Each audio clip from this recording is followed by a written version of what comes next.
মহাভারত যুগের অন্যতম সেরা যোদ্ধা কর্ণ যখন মারা যান তখন মহর্ষি নারদ সেখানে এসেছিলেন আর কর্ণের অতীত এবং কর্ণ সম্পর্কে দেবতাদের গোপনীয়তা সম্পর্কিত কিছু গভীর রহস্য যুধিষ্ঠিরকে বলেছিলেন।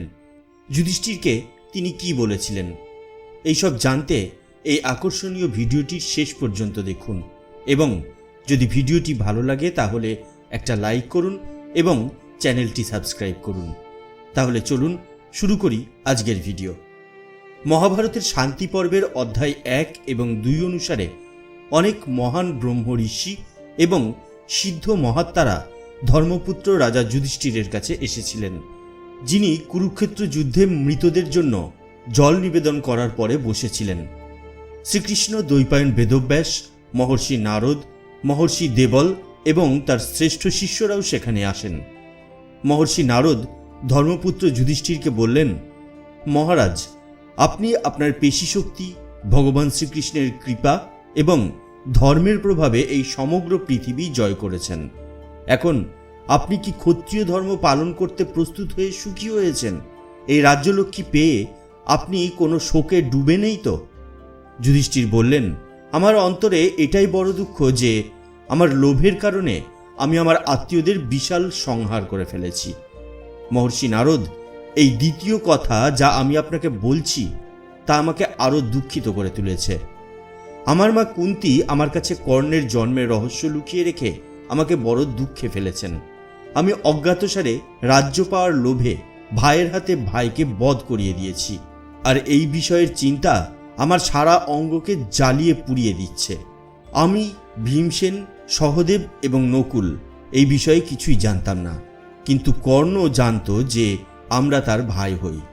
আমার মা কুন্তী আমাদের মধ্যে সন্ধি করানোর জন্য তার কাছে গিয়েছিলেন এবং তাকে বলেছিলেন যে তুমি আমার পুত্র, কিন্তু কর্ণ মাতা কুন্তীর এই ইচ্ছা পূরণ করেননি। এই গুপ্ত রহস্যকে না মাতা কুন্তী প্রকট করেছে না কর্ণ। কর্ণ আমার জ্যেষ্ঠ তথা সহোদর ভ্রাতা ছিলেন, আর আমি ভাইয়ের হত্যা করিয়েছি। এই জন্য আমি আমার হৃদয়ে তীব্র বেদনা অনুভব করছি। হে মহর্ষি নারদ, সংগ্রামভূমিতে কর্ণের সাথে কেন এমন হলো তা আমাকে বিস্তারিত বলুন, কারণ আপনি সর্বত্র বিদ্যমান এবং সমস্ত লোকে যা কিছু অতীত এবং ভবিষ্যতের ঘটনা তা আপনি জানেন। তখন মহর্ষি নারদ যুধিষ্ঠিরকে বললেন, হে ভারতনন্দন, বাস্তবে কর্ণ ও অর্জুনের ক্ষেত্রে যুদ্ধে কোনো কিছুই অসাধ্য ছিল না। এ হলো দেবতাদের রহস্য যা আমি তোমাকে বলছি। তুমি এই অতীতকালের বিবরণ মনোযোগ দিয়ে শ্রবণ করো। একসময় দেবতারা ভেবেছিলেন যে এমন কোন উপায় হবে যার দ্বারা পৃথিবীলোকের সমগ্র ক্ষত্রিয় সম্প্রদায় অস্ত্রের আঘাতে পবিত্র হয়ে স্বর্গলোকে পৌঁছে যাবে। এই ভেবে তারা সূর্যদেবের দ্বারা কুমারী কুন্তীর গর্ভ থেকে একটি তেজস্বী বালকের জন্ম দেন। সেই তেজস্বী পুত্র সুতপুত্র নামে বিখ্যাত হল।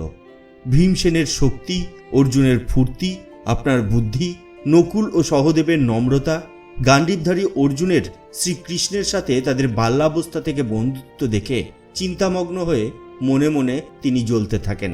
সেজন্য সে বাল্যকালেই রাজা দুর্যোধনের সাথে বন্ধুত্ব স্থাপন করেছিল এবং সর্বদা আপনাদের প্রতি বিদ্বেষ পোষণ করতে থাকেন। একদিন ধনুর্বেদে অর্জুনের শক্তি বেশি দেখে কর্ণ একান্তে দ্রোণাচার্যের কাছে গিয়ে বললেন, গুরুদেব, আমি অর্জুনের সাথে যুদ্ধ করতে চাই। নিশ্চয়ই আপনার সব শিষ্য ও পুত্রদের প্রতি আপনার সমান স্নেহ আছে। দ্রোণাচার্য কর্ণের দুষ্টতা বুঝতে পেরে তাকে বললেন, বৎস, ব্রহ্মচর্য ব্রত পালনকারী ব্রাহ্মণ বা তপস্বী ক্ষত্রিয়ই ব্রহ্মাস্ত্র সঠিকভাবে জানতে পারে, অন্য কেউ তা শিখতে বা শেখাতে পারে না। তিনি এই কথা বলার পর দ্রোণাচার্যের কাছ থেকে অনুমতি নিয়ে এবং তাকে যথাযথভাবে সম্মান করে কর্ণ তৎক্ষণাৎ মহেন্দ্র পর্বতে ভগবান পরশুরামের কাছে চলে যান।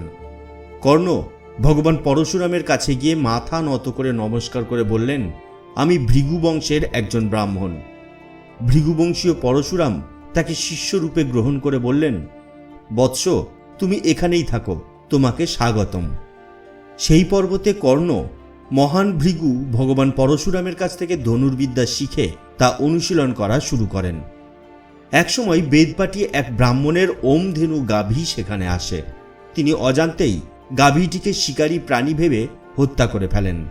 অজান্তে সংগঠিত এই অপরাধে তিনি ব্রাহ্মণকে বললেন, হে ব্রাহ্মণ, আমি অজান্তে আপনার গাভীকে হত্যা করে ফেলেছি, তাই এই অপরাধের জন্য আমাকে ক্ষমা করুন। ব্রাহ্মণ তার কথা শুনে ক্রুদ্ধ হয়ে বললেন, হে দুষ্ট, তুমি বধ হওয়ার যোগ্য। তুমি তোমার পাপের ফল ভোগ করো। যার সাথে তুমি সর্বদা ঈর্ষান্বিত থাকো এবং যাকে তুমি ক্রমাগত পরাজিত করার চেষ্টা করো, তার সাথে যুদ্ধ করার সময় তোমার রথের চাকা পৃথিবী গ্রাস করবে। যখন তোমার চাকা পৃথিবীতে আটকে যাবে এবং তুমি অজ্ঞান হয়ে যাবে, সেই সময় তোমার শত্রু সাহসী হয়ে তোমার মাথা কেটে ফেলবে। এইভাবে অভিশাপ পেয়ে কর্ণ সেই মহান ব্রাহ্মণকে প্রচুর গাভী, রত্ন ও অর্থ দিয়ে সন্তুষ্ট করার চেষ্টা করেছিলেন। কিন্তু ক্রুদ্ধ ব্রাহ্মণ কর্ণকে বললেন, সারা পৃথিবী এসে গেলেও কেউ আমাকে মিথ্যা প্রমাণিত করতে পারবে না। তুমি এখান থেকে যাও আর এখানে দাঁড়িয়ে থাকো, বা যা খুশি তাই করতে পারো। ব্রাহ্মণ এই কথা বললে কর্ণ খুব ভয় পেয়ে গেলেন এবং লজ্জায় মাথা নিচু করে ফেললেন। মনে মনে এই বিষয়ে ভাবতে ভাবতে তিনি পরশুরামের কাছে গেলেন। এরপর ভগবান পরশুরাম কর্ণের পেশিশক্তি, ভালোবাসা ও গুরুর সেবায় অত্যন্ত সন্তুষ্ট হলেন। তারপর পরশুরাম কর্ণকে সমস্ত ব্রহ্মাস্ত্রের বিধিপূর্বক শিক্ষাদান করলেন। একবার যখন ভগবান পরশুরাম কর্ণের কোলে মাথা রেখে ঘুমাচ্ছিলেন, তখন ভয়ঙ্কর পোকা কর্ণের কাছে এসে পড়ল। সেই রক্তপানকারী পোকা কর্ণের উরুতে বসে তাকে বিদ্ধ করল। কিন্তু গুরুজির জেগে ওঠার ভয়ে কর্ণ সেই পোকাকে না ফেলে দিতে পারল আর না হত্যা করতে পারল। যদিও কর্ণ অসহ্য যন্ত্রণা অনুভব করেছিলেন, তবুও তিনি তার গুরুদেব পরশুরামকে তার কোলে শুইয়েই রাখলেন। এর কিছু পরে কর্ণের রক্ত পরশুরামের শরীরে লাগলে তিনি জেগে উঠে বললেন, আরে, আমি তো অপবিত্র হয়ে গেছি, তুমি এটা কি করছো? তারপর কর্ণ তাকে পোকা কামড়ের কথা বললেন।